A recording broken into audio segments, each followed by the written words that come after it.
What are the key numbers that adults should know? Okay, penny for some say 80%.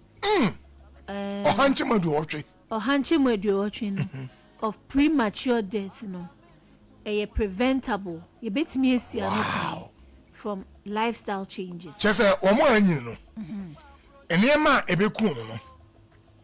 80% of the time, or hanchima do watch no.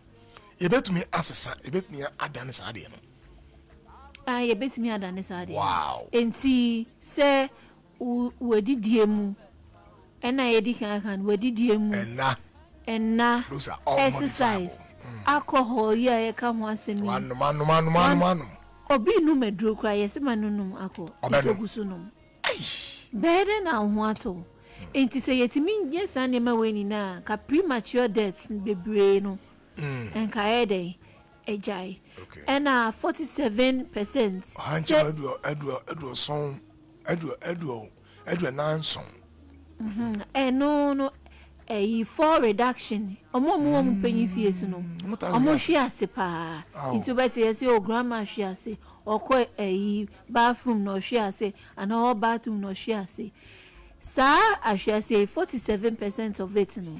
Bibi a friend Tai Chi practice and no remember what chemu kakra ama etie for no. So only back on the practices are there na. I shall say Tai Chi ni a movement. And sa you be see atrentre on sa atu nine atweste body. Mo amope TikTok ne friend say YouTube. Obon say Tai Chi movement no a certain movement say you see 2 9 on sa body opeja omu obehu ho ota aye no a ebe reduce wa hwe ase pa wonyina no pese ento aso ena jemu bi so a friend Mediterranean diet adherence no omusu hu say 28% of dementia na ye kan wa adwini mu yare no adwini ntini mu yare no ha eno say udi sa diet na chi a will likely who say ubenya dementia no 28% a drop it right and 50% of lower mortality say a wo say 97,000 daily steps no very very very very important and it's a 50% and actually say it was so pa half of it say 190 debia no owo emewo enti se wonante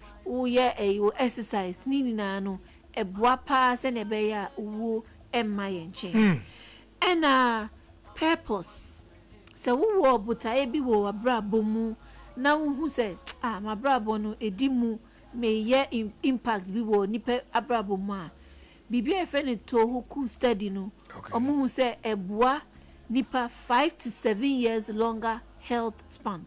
Okay. And things like what is 60 years now? Wow, shall I say, oh, my brother, who said that Kosubia. Yes, I want them. When the purpose be. But so what's our purpose now? Sir, me too.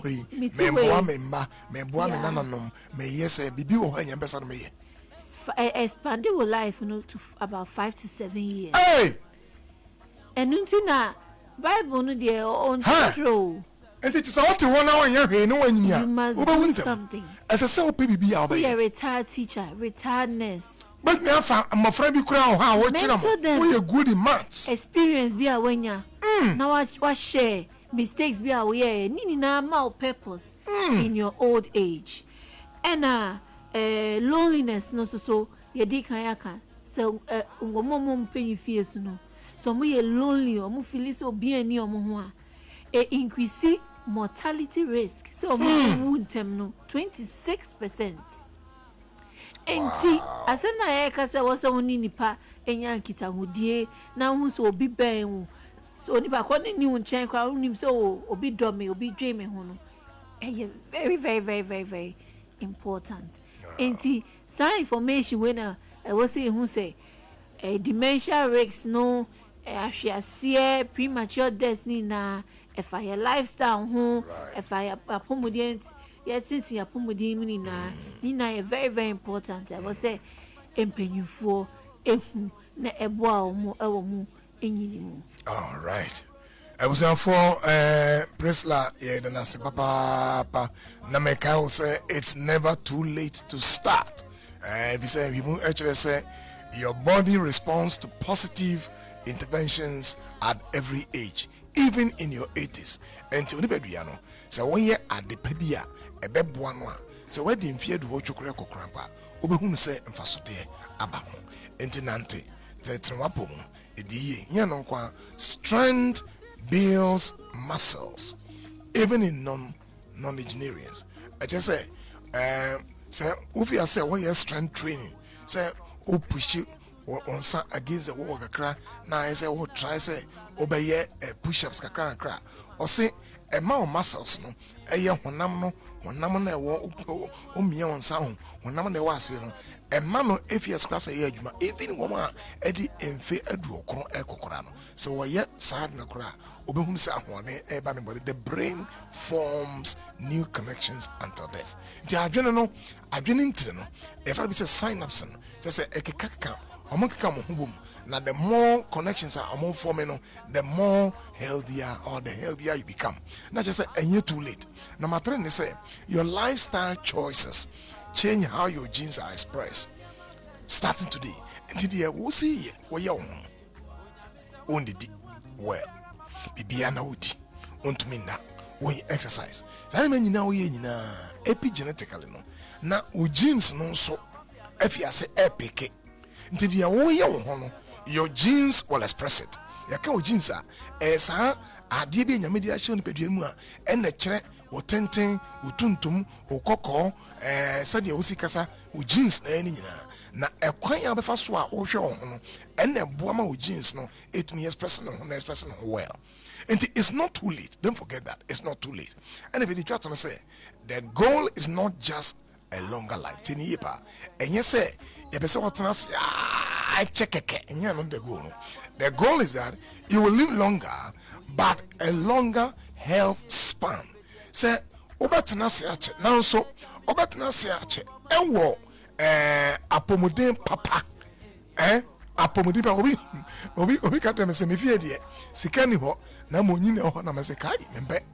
So, only a kind of saying crassy and crass no any ohun ye only insurance can come a your brain but if I say health span, not lifespan, health span. Yes, when you check a namuno when you ache ewa apomode papemu years of function and joy and even health span. So no yaro bere aha a chawanya stroke na chi diabetes na chi acid hypertension na chi accident na do. You need a good health span. And do your exercise, eat well, relate with people, play games. Yes, mama, papa, watch the match. On sre on kasa ususa we brown. Febi yesreo na ebeboa wabrabo.